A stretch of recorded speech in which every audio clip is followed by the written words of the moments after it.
RK గారికి రాత్రి రాత్రే చెప్పింది అక్కడ మన ఈ అమ్మడిపూడి పందెం కాడ ఆర్కే గారు పందెం అయిపోయినాక కూర్చున్నాం మంచం మీద కూర్చుంటే ఏమండి సొప్ప మన రామకృష్ణ సొప్ప వేసుకుంటావా నువ్వు ఏంది ఇద్దరికి సొప్ప ఏది అన్న ఆ సొప్ప బాగోలా అంటే బాబాయ్ ఉందా అన్నాడు ఆ కట్టెత్తర ఋషి కట్ట తీసుకొచ్చి ఆర్కే చూపిస్తే బాబాయ్ వేసుకుంటాను నేను సొప్ప ఇదైతే పంపి బాబాయ్ అన్నాడు ఏం పంపిస్తా 10 రోజులు మేడాలు పెట్టి ఉంచుతా వచ్చి ఆరినాక పంపిస్తా అన్న ఆ సొప్ప ఏం బంగారం అసలు మామూలు చూసాంగా ఇప్పుడు ఆ సొప్ప పంపిద్దాం అనుకున్నా అసలుది మనకి చూడు ఎంత ఎప్పుడో పుట్టిందో మేమే వేసుకోవాల్సి వచ్చింది. మా సుబ్బారావు తెచ్చి నువ్వు బాబాయ్ నీ దగ్గరికి అందరూ వస్తారు కదా అమ్మిపెట్టు బాబాయ్ అని ఆడ పెట్టుకున్నాడు మా దానికాడ అదంతా మళ్ళీ చివరికి వాడికి డబ్బులు నేను ఇచ్చి మళ్ళీ ఆ పెట్టాల్సి వచ్చింది. 20 ఎకరాల్లో అది మేత అండి వరిగడ్డి 20 ఎకరాలది కొనేస్తే వాళ్ళే తోలుకొచ్చి వేసారు 16 బండ్లకు తీసుకొచ్చి వేసారు. ఇక వేసినాక ఈ సొప్ప అయితే 30 ఎకరాల్లోది ఒరిజినల్గా మాది పెట్టింది కొంత 5 ఎకరాలు వాళ్ళది పెడితే బాగుందని సొప్ప కొన్నా మొత్తం వామును బిగించాము కంప్లీట్ అయిపోయినాయి.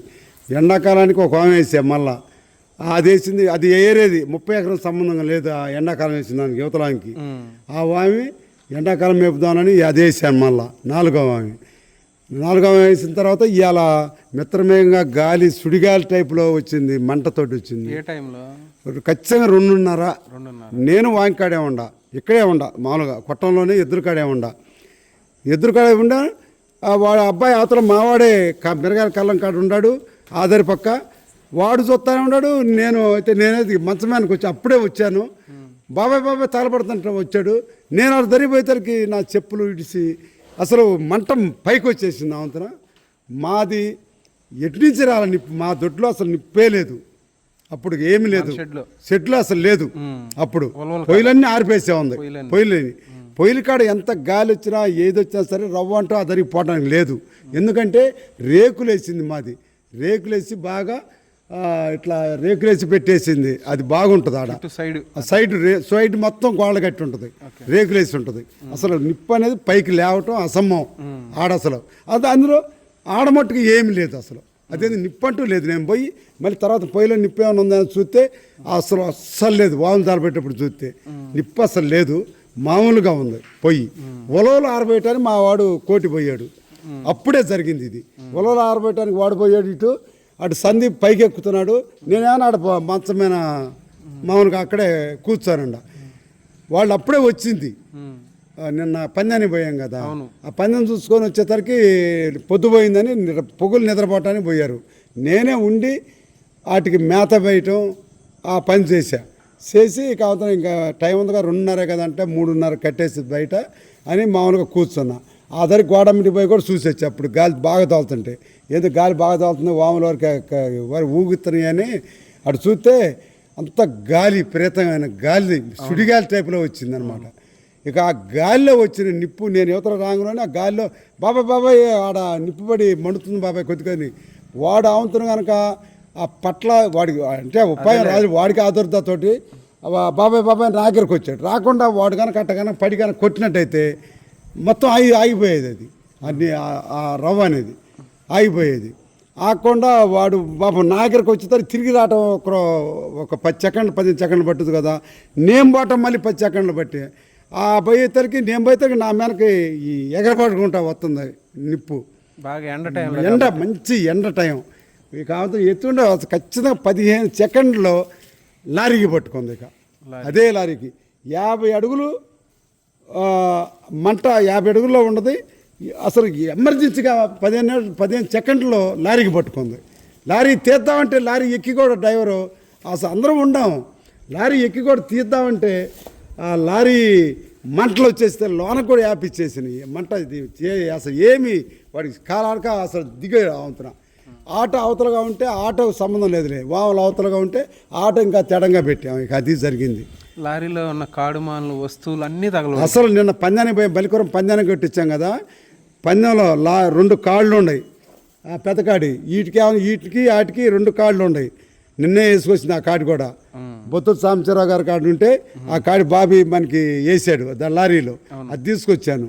అది తీసుకొచ్చి ఇక వేద్దామంటే ఇక సర్దుదాం, లారీ సర్దుదామంటే వాడిని పొద్దున సర్దుదామన్నా 10 గంటలకి.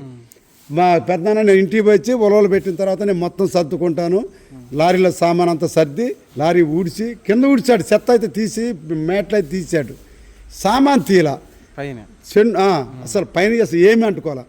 చెండు తాళ్ళు ఇవన్నీ ఈ సామాన్ మొత్తం ఇక అరక పట్టెళ్ళు కానీ అవి మొత్తం ఆ లొకాలిటీస్లో ఎద్దులకి ఏమైతే కావాలో ఆ అందానికి పోటీ ఆ వస్తువులు మొత్తం దాంట్లోనే ఉన్నాయి. అవి తీసి బయట ఆరేయాలి. లెక్క అయితే అవి తీయటానికి లారీకి తగిలిచ్చాడు ఆ చెండు తాళ్ళు. తగిమై తడవలేదు. తెల్లారుజాను వచ్చారు కదా, అలసిపోయి పడుకొని తర్వాత తెద్దామని వాడు ఆగాడు. నేను తీరా అని చెప్తానే ఉండా. బుడ్డాడు ఉంటే ఒకటి తిరగతో పోయాడు. వాడు ఉన్నట్టు వాడు చేత తీపిచ్చేవాడిని. ఈడే కలిసిపోయాడు, ఒక్కడు చేస్తున్నాడు అని నేను ఊరుకున్న మాయట పడి తెద్దామని. ఇక జరిగింది మట్టుకు అది ఎగబడింది. అసలు మేము తీయతి మామూలుగా నేను మీ దగ్గర నేను చాలాసార్లు చూశాను కదా, మన షెడ్కి వచ్చినప్పుడు పందానికి వెళ్ళిన తర్వాత ప్రతి ఒక్క వస్తువు కాడి అయినా సరే, చెండు తాళ్ళు అయినా సరే, పట్టెలైనా అన్ని తాళ్ళు, గొలుసులు, రాడ్లు ఇవన్నీ తీసి ఇంట్లో పెడతారంట. మొత్తం రాత్రి తీయలేదంట అసలు. అంటే రాత్రి తీయలేదు. ఎప్పుడు కూడా పందానికి పోయి వచ్చిన మరుసనాడు పొద్దున పడి తీయం. మధ్యాహ్నం నుంచి దానాలు పెట్టిన కాడి నుంచి ఇక లారీ సర్దేస్తాం. పొద్దున్నే లారీ ఊడ్చాడు. అంటే ఇది అవుతుంది కదా, మేత మొత్తం లాగేసి ఊడ్చాడు. ఇక సాయంత్రం తీద్దాం కదా అట్లా ఇంకా చెప్పండి తీద్దాం అని అనుకునేసరికి ఈ పని జరిగేసరికి లారీ కూడా పూర్తి కాలిపోయింది. మొత్తం కాలిపోయింది లారీ కూడా. ఏమి లేదు లారీ అసలు ఆ పక్క మట్టి జనం తినే ఇది ఉన్న రేకు ఉంది కదా, రేకు కూడా కాలిపోయింది. లారీ అనేది అసలు ఫాస్ట్ లేకుండా అయిపోయింది. అసలు అయిపోయింది, మొత్తం కాలింది. అయితే అండి మామూలుగా ఒక రైతుకి ఇలా అయితే జరగకూడదు. నేను మామూలుగా మిమ్మల్ని అడుగుతున్నా అండి, ఒకవేళ ఎవరైనా నిప్పు పెట్టారా? పెట్టలేదండి. పెట్టలేదా అసలు? అంటే మేము కనుక లేకుండా ఉంటే పెట్టారనేది అనుకుంటాం. ఇదే ప్రదేశంలో నేనుండాను. అసలు పైపెచ్చ అటు కూడా చూశాను. మావాడు అవతల ఏమన్నా ఉన్నాడు, వాడు కాయలు నేర్పుకుంటా ఉన్నాడు వాడు. అసలు మామూలుగా ఈ నిప్పు వచ్చినప్పుడు ఎవరున్నారు పక్కన? అది ఆ కోటేశ్వర మావాడేలే పక్కన మేతాం పక్కన కదా, అవతల పక్కగా మేతాంకి అవతలగా 10 గజాల అవతలగా కాయలు ఆరబోసిండు దెబ్బాసి. వాడు గోతాలు మోసుకుంటున్నాడు. అది వానబడుద్దేమోనని వాడు మళ్ళీ పట్ల కప్పాలని 2:30కు లేచి వచ్చి ఆ తాట తీసుకొచ్చాడు. చల్లగా చేనికాడు ఉంటే తాట తీసుకొచ్చి ఆ చెట్టు కింద పెట్టింది. ఆ గోతాలు కింద వేసి కారుతున్నారు. వాడు కారుతున్నాడు. వాడు గోతాలు కారటం కాదు, కింద వేసాడు. వాడు అటుండాడు, నేను ఇటుండా. అతను కోటి వచ్చాడు, మా డ్రైవర్ వచ్చాడు సందీప్. వాడు పైకి ఎక్కుతున్నాడు. వాడికి తెలియదు ఈ మంట బండేది. వాడు అప్పుడు పైకి ఎక్కుతున్నాడు. ఇక్కడ బండి పెట్టి నేను వచ్చాను, వాళ్ళిద్దరు వచ్చారు. ఒకడేమన్నా పోయి అవతల ఉలవలు కానీ వాడిపోయాడు, ఉలవలు ఆరిపోద్దామని. ఈడేమన్నా పైకి వెళ్ళాడు అవతల నిద్రపడడానికి. కాసేపు గాలిలో ప్రబడింది మొత్తం. ఇది అకస్మాత్తుగా అసలు గాలి రౌండ్లతో వచ్చింది. గాలి ఆ దాంట్లో వచ్చేసింది. అయితే అండి ఏ రైతుకి ఇలా జరగకూడదు. ఎందుకంటే మన ఇంట్లో ఎద్దు, ఆవు, బెర్ర ఏదో ఒకటి మనం పెంచుకుంటాం. వాటికి మేత కావాలని సంవత్సరం పాటు మనం ఎంతో ఒకసారి కష్టపడి ఒక్కసారి వేసుకుంటాం మేత. ఒక్కసారి వేసుకున్న మేత ఇలా నోటికాడిది, ఎద్దులను మూగజీవాల నోటికాడి మేత ఇలా కాలిపోవటం చాలా బాధాకరం. బాధ అయింది, కాత్తేంది అసలు అల్లాడిపోతే. అసలు ఇప్పుడు నేను కానీ చూడకుండా మామూలుకుంటే ఏడో పెట్టాడు రా బాబు అని మళ్ళీ ఏదో గోల అయ్యేది. నేను ఉండటం చాలా మంచిది. ఇప్పుడు కాలినా నేను ఉండేసరికి మొత్తం బాగుంది. అది ఆవులు ఒక 6 ఉన్నాయి, దూడలతోటి 6. మరి బరిగొడ్డు ఒక 5 ఉన్నాయి. ఇంకా ఇవాళ ఇవాళ వద్ద అసలు ఆల్రెడీ ఎత్తాడు. ఇవాళ వస్తున్నాయి. నేను ఈ జీవాలు ఇన్ని ఉన్నాయి అని, ఈ కోడలు ఉన్నాయి, ఇవి ఉన్నాయి అని మొత్తం ఆవులు మేత అది జవరంగా సరిపడా నీట్గా పట్టలతోటి కప్పుకొని ఎంట్లేసి మొత్తం బ్రహ్మాండంగా చేసాము ఆవులు. అదే సంవత్సరం పాటు మేత కావాలి, సీజన్ కాడికి కావాలి కదా అని వేసుకున్నారు. అది శుభ్రంగా మొత్తం 3 వాములు కాలిపోయాయి.